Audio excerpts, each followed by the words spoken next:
Di operasi SAR kecelakaan kapal KMN Harapan Jaya yang berangkat dari Kota menuju Pulau Sumange pada Yangkaran pada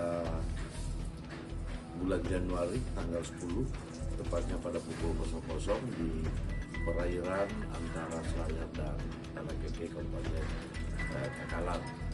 Dan saat ini tadi sore teman-teman sudah melaksanakan pencarian di hari ke-7 dan mulai hari pertama dan sampai hari ke-7 ini sudah melaksanakan pencarian di sekitar wilayah pesisir dan wilayah perairan Selayar dan Tumbang. Namun sampai saat ini tiga korban atas nama Unyil, Agus dan Pai belum ditemukan sampai saat ini. Maka dari itu sesuai dengan SOP pencarian selama 7 hari dan hari ini pencarian dihentikan.